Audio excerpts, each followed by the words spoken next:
Give me an idea how the routes look. You talked about you pay your drivers by the load. Is it all by the load? Do you do by piece, miles? Is it a combination? Talk to me about that and how a typical route would look for you guys during that time. I'm sure things have changed. You guys have gotten more customers now, but during that time. Yeah, during that time, it was very much by the load. And we would have certain prices. You pick up a load from Maine to New Jersey and you get paid $300, for example. And typically to pick up that load in Maine, you have to deadhead from Massachusetts to Maine. So you have about maybe 100 miles of deadhead. So you're driving about 400 miles, including your deadhead, and you're getting paid $300. And then the load from New Jersey coming back could be anywhere from 225 to 275 miles. We typically pay about, $250 for a load like that. So it allowed drivers to at least make enough that they're content, they're happy with what they're getting paid. They know that there's opportunities to make more money, but at the same time, they know that the freight that we're taking only pays so much because it's only, again, these are short runs, right? 220, right. 250 mile runs. Are there loads that I could take from New Jersey going out to Texas, going down to Florida, going to other parts of the country that could probably be more profitable for my company and the driver?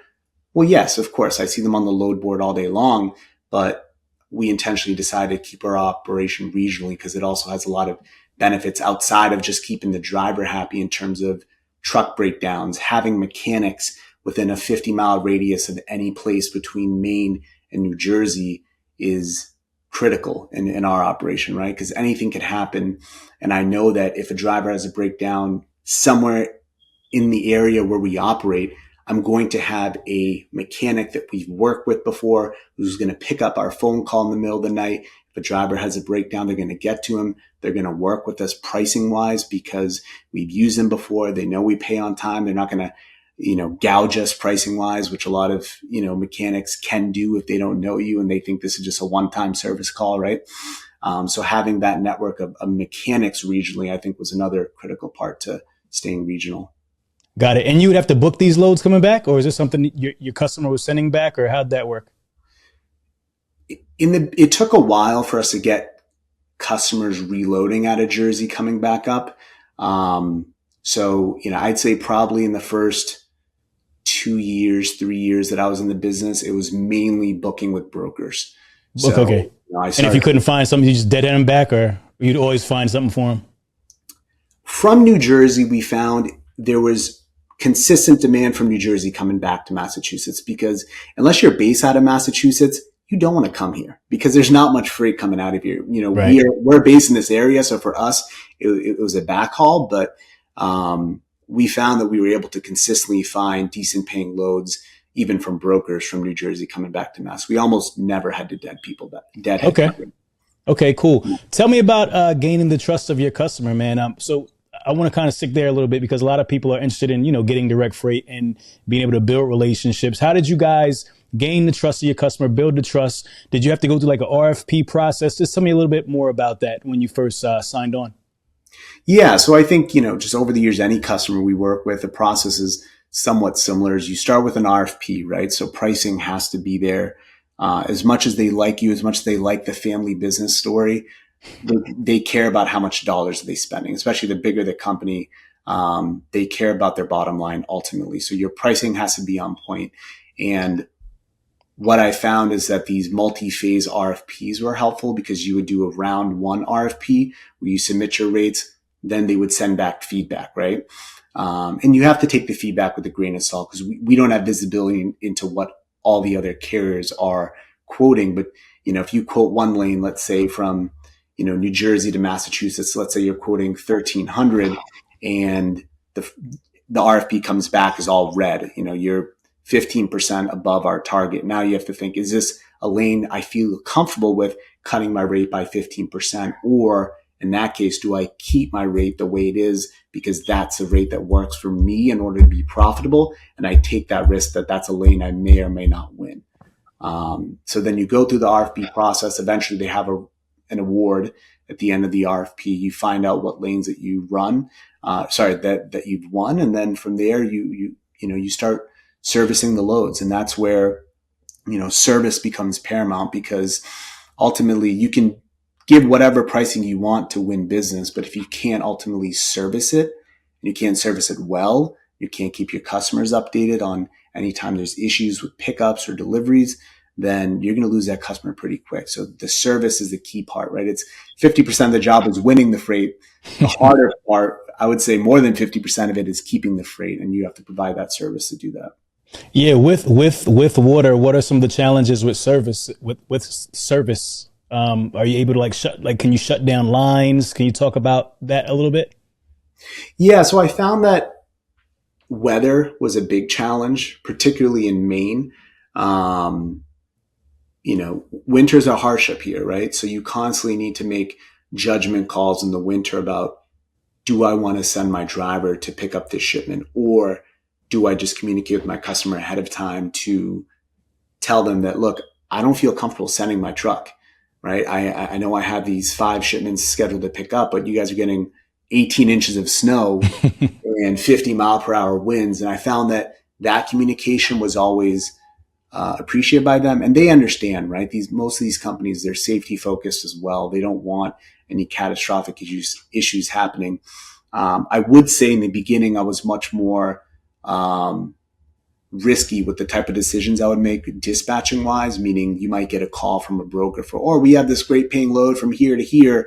I might just quickly turn around and book it and then find out after the fact, well, this broker booked this load because there's 10 inches of snow expected overnight, and some other carrier bounced off the load, gave it back to the customer, and then customer reach out to the broker to find a trucking company that's willing to take it. So you learn through trial and error. And I'd say my general philosophy is to be a little bit more conservative when it comes to winter weather. Now, just having had issues in the past, drivers getting stuck in snow, accidents, things of that nature. And you just learn that it's not worth it, right? Because ultimately what matters the most is the drivers making it home safe, your equipment staying safe, the load staying safe, in that order. And, if you can do all that and avoid running in the winter, then sometimes it's better in the middle of a storm. Just don't even go. Yeah. So what would like a service failure look like? Was it like just in time freight? Was it like open windows? So typically a service failure would be a missed delivery. So that was the biggest thing that they would harp on is, this customer in particular is open 24-hour. So that gave us a ton of flexibility on the pickup side because it allowed us to pick up at any time during the day or evening, gave us a lot of flexibility, especially when we moved over to ELDs, in being able to pick up the shipment based on when the driver can make it up there. And so long as we communicated the pickup time with the customer, we're fortunate that we could still get loaded. Whereas, other customers might say, hey, look, we're first come, first serve until 2 p.m. and we're closing the door at 2 p.m. and not loading any trucks after that. So we found that there's a lot of flexibility on the pickup side, but they want their freight delivered on time. So if you're not at the delivery on time, there's going to be an issue and you're going to have to communicate. You may not even be able to get received depending on what facility you were delivering to. Got it. So they're live loading the water, and then where are they delivering it to? New Jersey. In the beginning, to win the business, we had to take a lot of New York freight. And okay. I know, truckers going to New York, I get it. I know most people don't want to take freight to New York. Yeah. I think when you're a young company and you're scrappy and you need to get your foot in the door, sometimes you have to bite the bullet. And in our case, we had to take a lot of the freight going to places that people didn't want to go. I'm talking Bronx, New York. Oh man, that sounds like a disaster. Yeah, Queens, Manhattan. And you guys are offloading this freight, right? No, so thank God it was all live loads and live unload. Live on. Okay, yeah, got it. No, thank God. So they didn't have to use any like pump jacks or anything like that, like to take it off. It was just live load, live unload. Except for in New York, there would sometimes be. It should have all been no touch the driver, but you'll run into issues every once in a while where it's a convenience store and you show up with a big 53-footer and you find out that this is a little bodega that has, I don't even know where they're going to put these 20, right. Let alone how they're going to unload it. And we've seen some crazy situations with unloading. Drivers call me and, especially when we just got awarded this business, we had to go to the places other trucking companies just didn't want to go. And that's the way that we were able to kind of win the business, in order to win the lanes and build the relationship with the customer. But I mean, I remember drivers sending me photos of little bodegas. They're alley docking, blindside, and they're trying to sneak between 2 cars that are illegally parked in the street. And,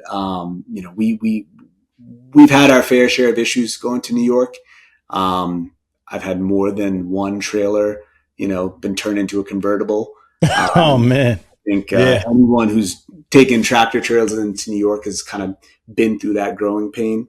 And you just learn, over the years, we built that relationship. We got to a point where we could start to tell the customer, hey, we would prefer New Jersey freight. So that was a big transition for our business. And I think this story can translate to anyone with the customer, right? Is that you build a rapport with them. They start to see your service level.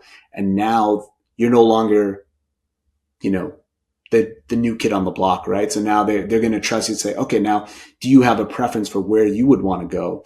And even if I would rather, having done New York for a few years, seen all the issues that can happen in New York, my philosophy changed where I said, I'd rather take a lesser paying load going to New Jersey, larger warehouses, more space, much less accident prone, going to New Jersey. And I can also send less experienced drivers there without worrying about what's going to happen when they get to the delivery.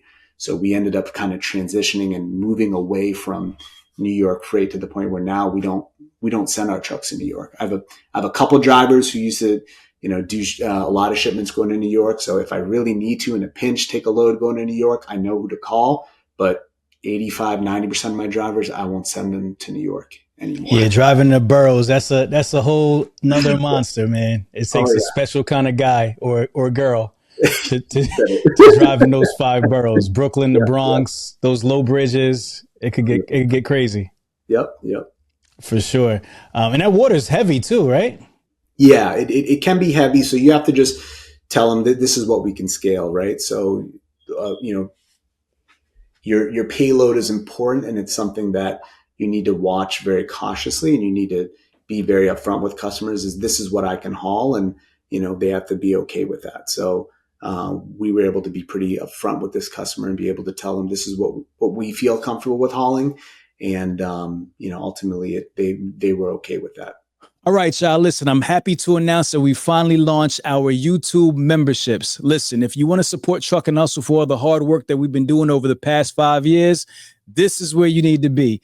As a part of our memberships, number 1, you'll get exclusive access to all of our archive content. Number 2, we'll be doing at least one live webinar with one of the guests or somebody else from our network that you love to continue to add value to you and your business. Third, we'll be having exclusive behind the scenes content that we shoot and doesn't, make the final cut. So make sure you go check it out. Get that subscription right now and join us, man. TNH forever. Let's go. All right, guys, if you love Trucking Hustle and you love the interviews and the information that we're providing week to week, make sure you like, share, and subscribe to the channel. All right, Hustle fam.